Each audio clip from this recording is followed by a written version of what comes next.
चलिए आज एक बहुत ही खास और पुरानी कहानी को समझते हैं। एक ऐसी कहानी जिसमें अपनी आर्थिक किस्मत को पूरी तरह से बदलने के लिए 5 बहुत ही मजबूत सिद्धांत छिपे हैं। ये कहानी दिखाती है कि कैसे गरीबी को मिटाकर दौलतमंद बना जा सकता है। तो बात यह है कि आज की दुनिया में पैसा हमारी जिंदगी का एक बहुत ही जरूरी हिस्सा बन चुका है। कह सकते हैं कि ये एक तत्व जैसा ही है। माना कि पैसे से हर खुशी नहीं खरीदी जा सकती, लेकिन ये भी सच है कि बहुत सी जरूरतें इसी से पूरी होती हैं। तो क्या होगा अगर इस पहेली को सुलझाने की चाबी एक बहुत पुरानी कहानी में छिपी हो? आज हम जिस कहानी को गहराई से जानने वाले हैं, उसमें यही रहस्य है। एक ऐसी कहानी जो बताती है कि कोई गरीबी के अभिशाप में क्यों फंसता है और उससे बाहर कैसे निकला जा सकता है। तो कहानी कुछ यूं है कि एक बेचारी गरीब औरत थी और उसके 6 बेटे थे। उनकी हालत इतनी खराब थी कि 2 वक्त की रोटी भी मुश्किल से मिलती थी। वो सब एक बहुत ही चालाक साहूकार के यहाँ काम करते थे और उसके बदले में उन्हें मजदूरी के तौर पर हर रोज सिर्फ 3 पाई जौ मिलता था। अब सोचिए, 3 पाई जौ, इतने में भला 7 लोगों का परिवार कैसे पेट भर सकता था? कभी नहीं। साहूकार भी उनकी मजबूरी का पूरा फायदा उठाता था। उसे पता था कि इन बेचारे अनपढ़ लोगों को और कहीं काम नहीं मिलेगा। वो डर और लाचारी के एक ऐसे जाल में फंसे थे जहां से निकलना नामुमकिन सा लगता था। लेकिन फिर कहानी में आता है एक जबरदस्त मोड़। घर में आती है बड़े बेटे की पत्नी, एक बहुत ही चतुर और समझदार औरत। और अपने नए घर की गरीबी और बुरी हालत देखकर वो सच में चौंक जाती है। और यही बात उसे सबसे अलग बनाती थी। उसने हालात पर रोना धोना शुरू नहीं किया, बल्कि ये तय किया कि अब रोने से कुछ नहीं होगा, कुछ करना पड़ेगा।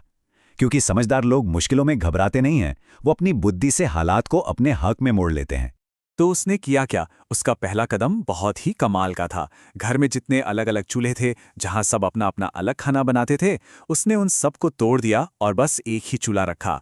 बर्तन मांजे, दीवारों पर सफेदी की और उस नरक जैसे घर का नक्शा ही बदल दिया। ये पहला सबक था।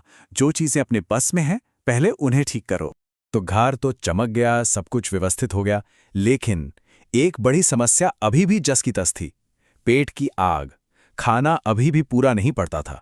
बहू ने तुरंत असली जड़ पकड़ ली कि उन्हें जो मजदूरी मिल रही है वो गुजारे के लिए काफी ही नहीं है। और यहीं पर बहू ने अपनी सास को एक बहुत गहरी बात समझाई कि असल में कई बार हम अपनी ही कमजोरियों की वजह से पीछे रह जाते हैं। बस यही सोचते रहते हैं कि अरे सामने वाला क्या सोचेगा, क्या कहेगा, और इसी डर के चक्कर में अपना हक तक नहीं मांग पाते। तो बहू ने अपनी सास को तैयार किया कि जाओ और साहूकार से बात करो, मजदूरी बढ़ाने के लिए कहो। सास तो पहले बहुत डरी, लेकिन बहू ने हिम्मत दी और जानते हैं क्या हुआ? कमाल हो गया। साहूकार ने मजदूरी सीधी 3 गुना बढ़ा दी। फिर कुछ दिन बाद बहू ने सास को फिर भेजा और इस बार साहूकार ने फिर से मजदूरी 3 गुना बढ़ा दी। अब पैसा तो ज्यादा आने लगा था, सब ठीक लग रहा था। लेकिन वो बहू बहुत दूर की सोचती थी। वो जानती थी कि किसी और के लिए काम करना ये तो एक तरह का जाल ही है। उसने अपनी सास से साफ साफ कहा, अगर हम ऐसे ही मजदूरी करते रहे तो अपनी जिंदगी में कभी कुछ बड़ा नहीं कर पाएंगे। और ये किसी को पता नहीं था, लेकिन वो कई दिनों से एक काम कर रही थी। वो बढ़ी हुई मजदूरी से जो भी थोड़ा बहुत अनाज बचता था, उसे चुपके से अलग जमा कर रही थी, भविष्य के लिए, अपनी पूंजी बनाने के लिए।